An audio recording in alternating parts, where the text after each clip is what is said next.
할렐루야. 예배의 자리에 오신 여러분을 주님의 이름으로 환영하고 축복합니다. 사순절 중에 시작된 이 격리의 시간이 부활절을 지난 지금까지 이어지고 있습니다. 온라인으로 우리가 소통하고 있다고는 하지만 얼굴을 대면하고 또 인사를 나누는 것과는 비교할 수 없을 것입니다. 교우 여러분께서 가끔 보내시는 보고 싶다는 말이 빈말이 아닌 줄로 믿습니다. 비록 지금은 우리가 함께 모여 손을 잡고 또 교제를 나누지 못하지만 넘어지거나 또 지치지 않기 위해서라도 지금 곁에 있는 분들과 연대해야 합니다. 두려워하는 사람을 격려하고 또 하나님이 함께 하신다는 사실을 일깨워주는 사람이야말로 이 시대에 꼭 필요한 이들일 것입니다. 지금 우리가 겪고 있는 이 시간의 의미는 시간이 조금 더 지나고 조금 더 떨어져서 바라볼 때 비로소 그 의미가 드러날 것 같습니다.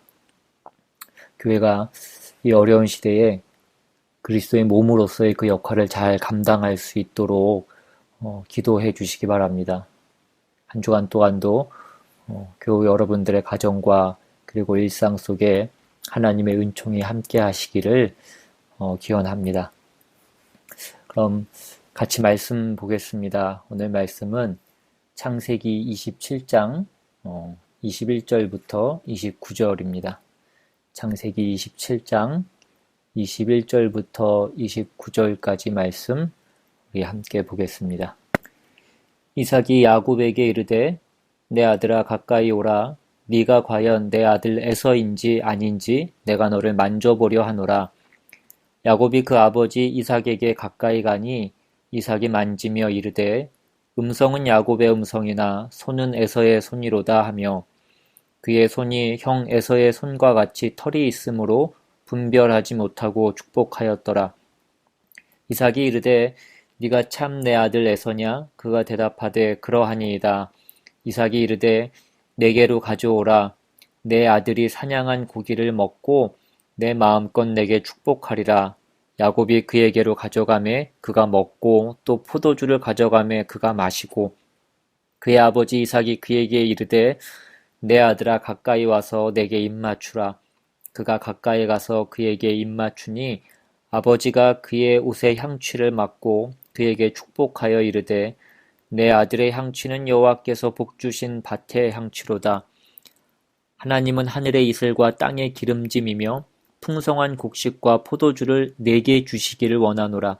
만민이 너를 섬기고 열국이 내게 굴복하리니 내가 형제들의 주가 되고 내 어머니의 아들들이 내게 굴복하며 너를 저주하는 자는 저주를 받고 너를 축복하는 자는 복을 받기를 원하노라. 아멘. 오늘 이 창세기 27장의 내용은 굉장히 흥미진진하고 그리고 또 여러 가지 의문을 자아내는 그런 내용입니다. 이삭이 나이 많아서 죽기 전에 에서에게 축복하려고 했으나 그 기밀을 알아차린 리브가가 자기가 좋아하는 야곱에게 축복을 받게 하려고 해서 이삭을 속이고 축복을 받아내는 그런 장면입니다. 그런데 어떻게 보면 결론만 알면 될 이 내용을 이 창세기는 굉장히 길게 조목조목 상세하게 설명을 해서 마치 한 편의 드라마를 보는 것 같이 그렇게 됐습니다. 먼저 이 사기극이 가능할 수 있었던 것은 오늘 본문이 있는 27장 1절에 나오는 바와 같이 이삭이 나이가 많아 눈이 어두워 잘 보지 못하더니가 이제 이 사기를 칠 수 있게 되는 어떤 빌미를 제공합니다. 그럼에도 불구하고 야곱은 에서와 목소리가 달랐고 또 에서는 몸에 털이 많고 야곱은 그 몸이 매끈매끈해서 그것도 해결해야 될 또 다른 어떤 문제였습니다. 그래서 야곱이 음성 변조는 어쩔 수 없어서 포기하고 몸에 털이라도 해결하고자 해서 염소의 가죽을 입어서 이제 이삭을 속이고 기어코 축복을 받아내게 되는 내용이 오늘 본문이 있는 27장에 나옵니다.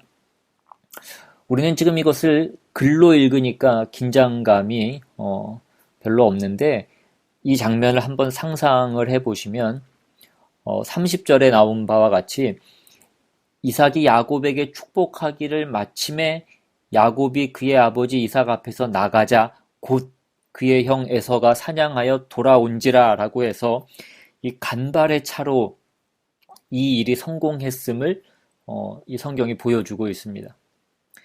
그래서 얼핏 보면 야곱이 극적으로 그 아버지 이삭을 속여서 형이 받을 축복을 빼앗았다, 가로챘다라고 그렇게 생각하게 만듭니다. 그리고 또한 이 축복을 받아내는 것이 이렇게 굉장히 중요한 문제인가 보다라는 그런 생각도 우리에게 자연스럽게 생기게 됩니다. 그런데 원래 축복이라는 것은 복을 비는 것이지 축복하는 당사자가 복을 자기 마음대로 주는 어떤 결정자는 아닙니다. 우리가 요즘 이 축복이라는 말을 복을 비는 것이 아닌 복을 주는 것 같이 자꾸 써서 우리도 그런 혼동을 할 때가 있는데, 이삭이 만일 이 복을 주는 당사자라고 한다면 나중에 야곱이 자기를 속였다라는 것을 알았을 때에 에서에게 복을 다시 빌어주면 되는 것입니다. 자기가 이삭이 복을 주는 당사자라고 한다면 자기가 줄 수도 있고 뺏을 수도 있어야 되는 것입니다. 그런데 그렇게 못한 것은 33절에서 보시는 바대로 이삭이 심히 크게 떨며 이르되 그러면 사냥한 고기를 내게 가져온 자가 누구냐? 네가 오기 전에 내가 다 먹고 그를 위하여 축복하였은즉 그가 반드시 복을 받을 것이니라 라고 해서 이 복을 돌이킬 수 없음을 말하고 있습니다. 여기서 말하는 것은 그 복을 한 번 빌면 그만이다라는 그런 뜻이 아니라 하나님이 어떻게 당신의 복 받을 자를 선택하시는가를 이삭이 이제 아는 것입니다. 이것은 이삭이 심히 떨었다라는 표현을 봐도 알 수 있습니다. 원래 이삭은 에서에게 복을 빌어줄 생각이었지만 하나님은 야곱을 택하셨습니다. 이것은 사실 야곱과 에서의 그 출생에서부터 하나님이 알려주셨던 것인데 이삭은 이 문제를 너무 안일하게 생각하고 그래서 자기가 원하는 대로 그 일을 처리하려고 했던 것입니다. 이제 이삭은 자기가 너무 생각 없이 이 일을 했다는 것을 깨달은 것이고 하나님이 택한 자가 야곱이라는 것을 확인하게 된 것입니다. 그에 반해서 에서는 굉장히 화가 났습니다. 그래서 아버지에게 그 복의 남은 부스럭이라도 좀 내게 주십시오라고 하며 그 아버지에게 복을 다시 빌어주기를 바라자 39절 이하에 보면 이삭이 이렇게 얘기합니다. 39절 40절에 그 아버지 이삭이 그에게 대답하여 이르되 네 주소는 땅의 기름짐에서 멀고 내리는 하늘 이슬에서 멀 것이며 너는 칼을 믿고 생활하겠고 내 아우를 섬길 것이며 내가 매임을 벗을 때에는 그 멍에를 내 목에서 떨쳐버리라 하였더라. 이것은 전부 에서에게 한 축복이라기보다는 야곱에게 한 축복을 반복하고 있는 것입니다. 야곱에게 한 축복을 반복한다라는 것은 야곱에게 한 복을 에서에게도 줬다라는 것이 아니라 야곱에게만 복을 빌었고 하나님이 복을 약속했고 너는 에서는 아니다 이것입니다. 실제로 이 야곱에게 한 축복과 에서에게 한 축복을 한번 비교해 보면 28절에 야곱에게 한 축복은 뭐였냐면 하나님은 하늘의 이슬과 땅의 기름짐이며 풍성한 곡식과 포도주를 내게 주시기를 원하노라 입니다.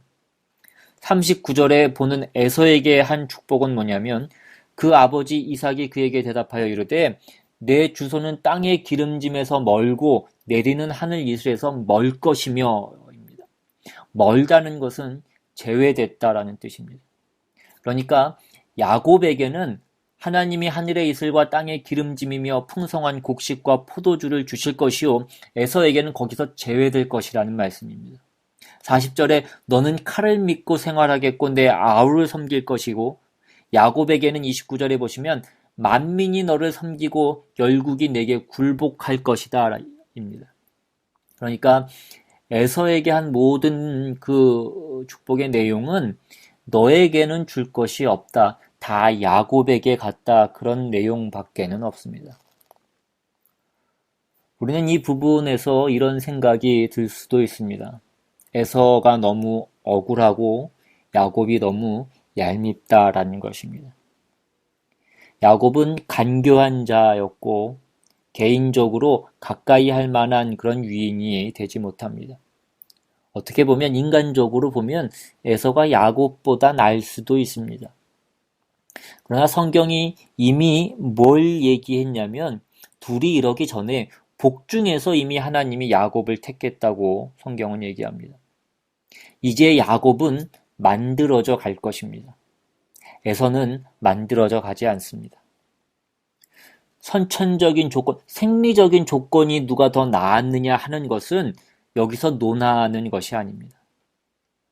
그럼 이제 성경이 이 야곱을 통하여 무슨 얘기를 하려고 하는 것인가? 우리는 그것을 확인해야 됩니다. 성경은 지금 에서는 왜 버렸냐? 그 얘기를 하려고 하는 것이 아닙니다. 성경은 지금 누구는 불렀고 누구는 버렸다라는 것을 얘기하려는 것이 아니라 성경의 초점은 하나님이 부른 자와 혼자 사는 자, 하나님이 함께하는 자와 그렇지 않은 자, 하나님이 인도하시는 자와 그렇지 않은 자가 무엇이 다른가를 구별하는 것입니다. 택한 자와 택하지 않고 버린 자가 아니고 인간이 자기를 자기가 지키는 자와 하나님이 그를 복주는 자가 뭐가 다른지를 구별하려고 이 선택을 얘기하는 것입니다. 그러면 왜 야곱은 택하고 에서는 버렸느냐라는 것은 성경의 초점이거나 설명하려는 주제가 아니라는 것입니다. 물론 그것은 나중에 여러분이 천국 가셔서 그때는 시간이 많으니까 그때 가서 물어보시길 바랍니다. 그러니까 성경이 지금 모든 초점을 어디로 모으고 있냐면 하나님이 우리에게 누구신가입니다.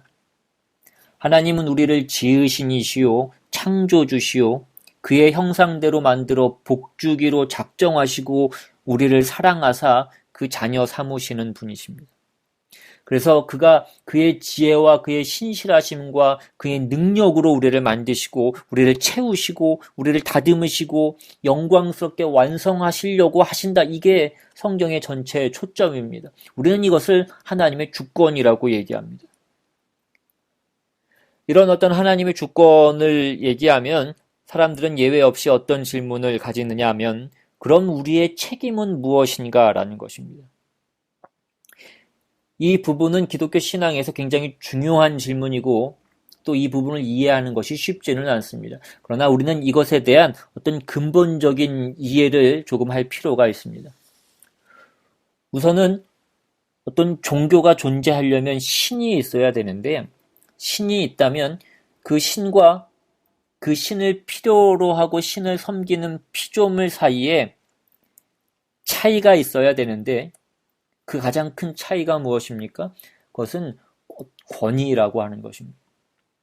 왜 권위라는 가장 큰 차이가 있냐면 만드는 자와 만들어진 자의 차이라는 것은 넘어설 수 없는 간격이 있는 것입니다. 그래서 신과 인간 사이에는 어떤 선택, 결정 이런 것들을 같이 나눌 수가 없습니다. 책임을 나눌 수도 없습니다. 신이 있다면 신이 작정하고 신이 목표하는 것들은 피조물이 작정하고 목표하는 것과 그 격이 다를 수밖에 없습니다.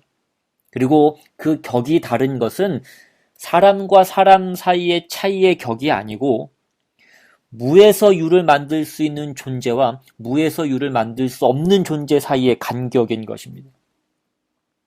그러니까 기독교 신앙에 있어서 하나님을 믿는다, 하나님을 믿는 신앙의 순종이 필요하다라는 어떤 그 얘기를 하는 것은 그것이 마치 아담과 하와는 실패했지만 하나님이 한 번의 기회를 더 줬으니까 이번에는 잘해라 라는 그런 것을 얘기하는 것은 아닙니다.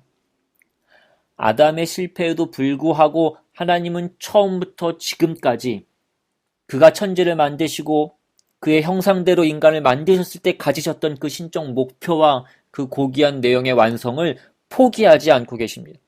우리의 어떠함에 상관없이 그 일을 이루고자 하시며 그 일은 신이 자기가 가진 목표이기 때문에 아무도 해방할 수가 없고 아무도 영향을 끼칠 수가 없습니다. 그러나 그 목표가 우리를 당신의 형상대로 만든 그 인간의 신적 완성을 요구하고 있기 때문에 우리와 씨름하신다 이런 얘기입니다. 제가 온라인으로 설교를 하고 있어서 여러분의 표정을 볼 수 없어서 조금 걱정이 되긴 하지만 이제는 여러분들이 이해하실 때가 됐다라고 그렇게 생각이 됩니다. 그러니까 성경이 얘기하는 것은 하나님이 전능한 신이시고 유일한 신으로 세상을 만들고 역사를 지배하시고 우리를 구원하기 위해서 그 아들을 보내셨고 결국 승리하실 것이라 하는 것이며 우리는 그 사실을 믿어 또 그 사실을 하나님이 우리에게 알게 하셔서 신앙을 갖고 있고 예수를 믿는다고 고백하며 하나님의 사람으로 살 힘과 근거와 책임을 느끼는 것입니다. 로마서 5장으로 한번 가보겠습니다. 로마서 5장 신약성경 245페이지입니다. 로마서 5장 1절 그러므로 우리가 믿음으로 의롭다 하심을 받았으니 우리 주 예수 그리스도로 말미암아 하나님과 화평을 누리자. 또한 그로 말미암아 우리가 믿음으로 서 있는 이 은혜에 들어감을 얻었으며 하나님의 영광을 바라고 즐거워하느니라. 이것은 구원에 관해서 간략하게 설명된 내용입니다. 그 내용이 무엇입니까? 예수로 말미암아 하나님과 화목하게 되었고 그 화목의 결국은 하나님의 영광이라는 자리까지다 이것입니다. 그러면 대부분의 신자가 구원을 받고 구원받은 은혜와 확신을 가지고 맨 처음 가지는 기대는 무엇입니까? 어떤 장밋빛 인생과 무지갯빛 미래입니다.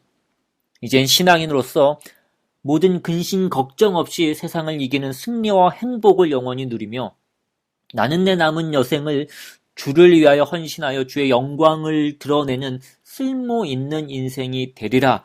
이것이 모든 성도가 구원의 기쁨을 확인하면서 가지는 대부분의 기대입니다. 그러나 성경은 우리가 실상에서 이미 경험하는 것 같이 이러한 기대를 무참히 꺾어버립니다. 이어지는 3절에 보시면 다만 이뿐 아니라 우리가 환난 중에도 즐거워하나니 이는 환난은 인내를 인내는 연단을 연단은 소망을 이루는 줄 알미로다 라고 말씀하고 있어서 냉혹한 현실을 예고하고 있습니다. 하나님은 우리의 구원의 감격을 오래 허락하시지 않으시고 우리의 기대를 외면하사 예수 믿는 게 뭔가라는 생각을 하게 만드십니다.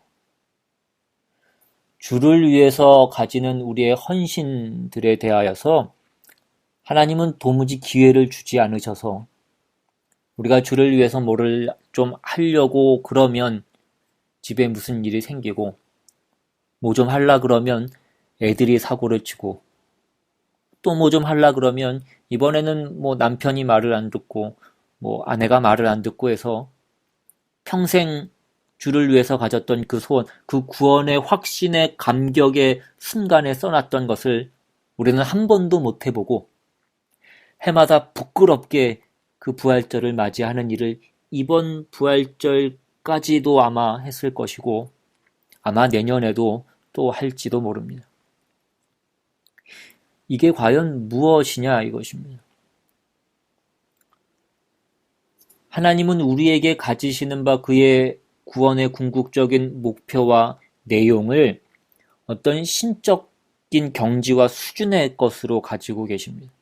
그런데 우리가 비록 그 구원의 감격과 하나님의 은혜에 대하여 감격했을 때라도 우리가 가지는 어떤 그 목표와 내용은 어떤 피조물의 수준을 벗어나지 못합니다.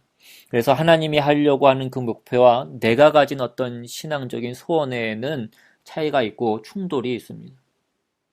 그래서 우리 삶에는 환난이라는 것이 있습니다. 하나님이 당신이 정하신 것을 우리에게 이루기 위하여서 우리가 가진 생각들을 뽑고 하나님이 만들려고 하는 것을 만들기 위해서 우리에게 허락한 어떤 그 과정은 대부분이 환난이라는 상황이라는 것입니다.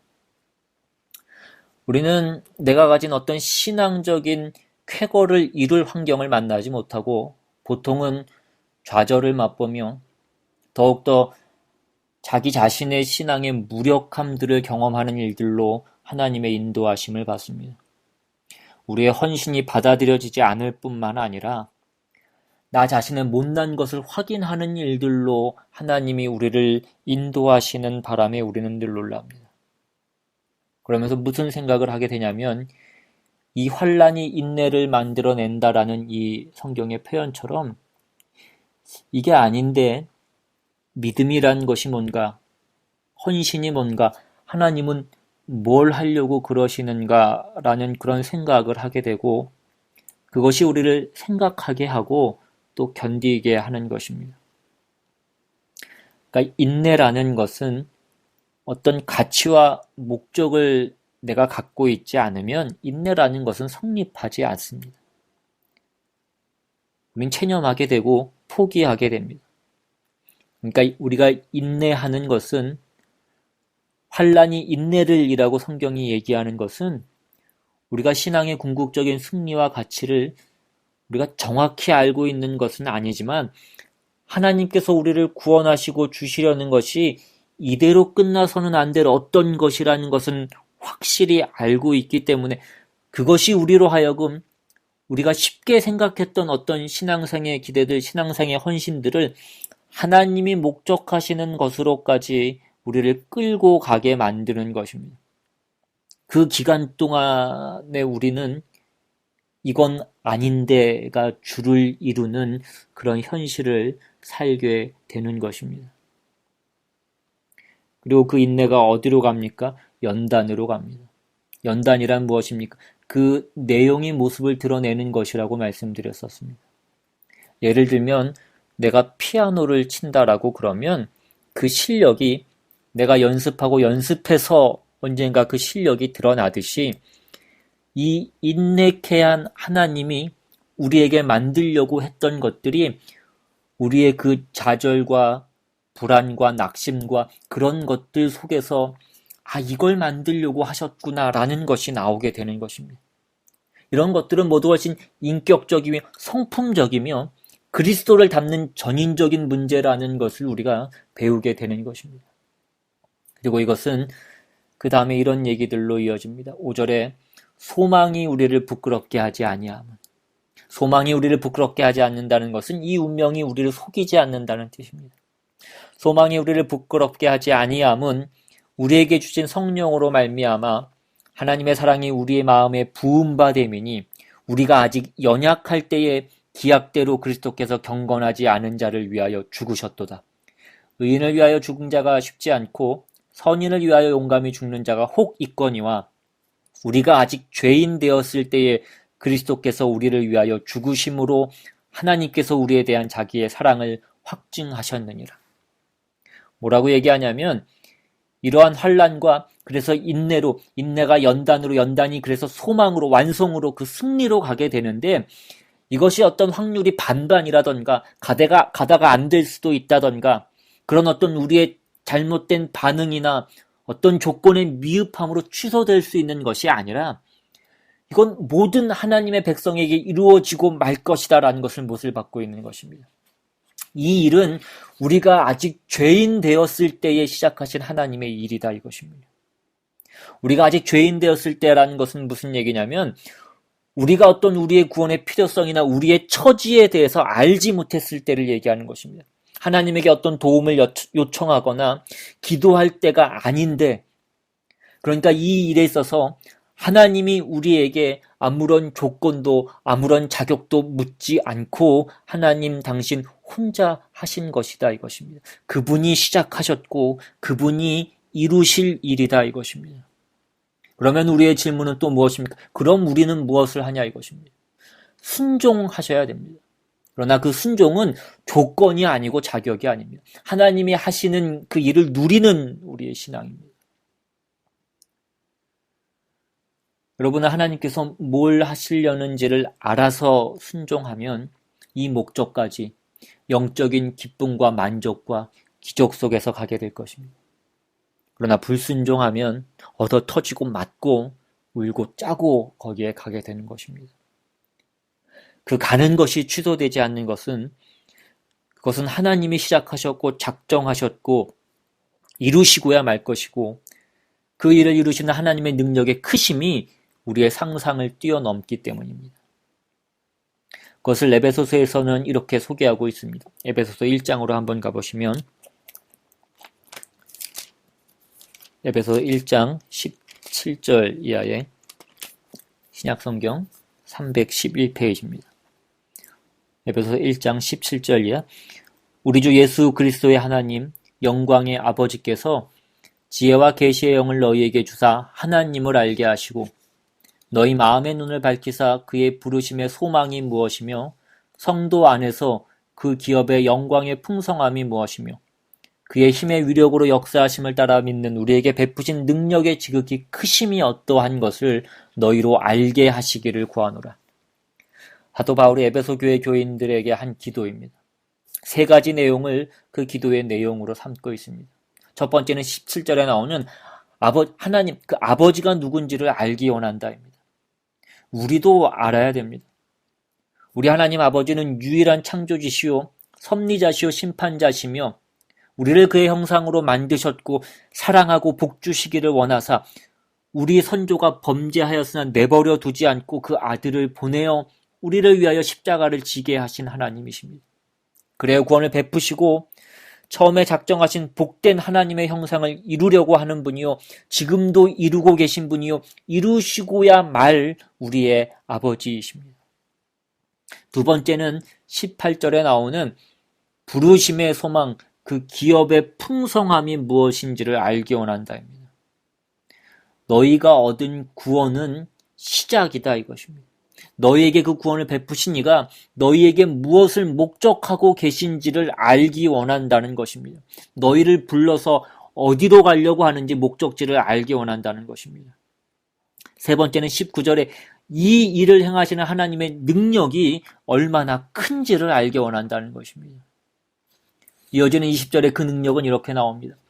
그의 능력이 그리스도 안에서 역사하사 죽은 자들 가운데서 다시 살리시고 하늘에서 자기의 오른편에 앉히사 모든 통치와 권세와 능력과 주권과 이 세상뿐 아니라 오는 세상에 일컫는 모든 이름 위에 뛰어나게 하시고 또 만물을 그 발 아래 복종하게 하시고 그를 만물 위에 교회의 머리로 삼으셨느니라.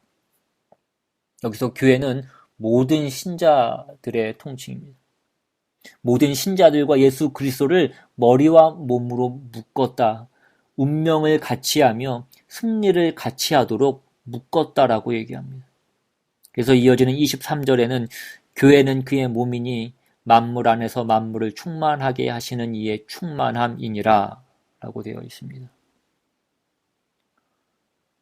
여러분은 우리가 누군지를 아시겠습니까? 하나님이 우리를 이렇게 하시는 것입니다. 그러면 우리가 여기서 불순종하면 어떻게 되는 것입니까? 그러면 그 나라와 그 시대가 다 엎드러지게 만드셔서라도 하나님은 그 일을 이루실 것입니다. 이스라엘의 바벨론 포로가 바로 그것입니다.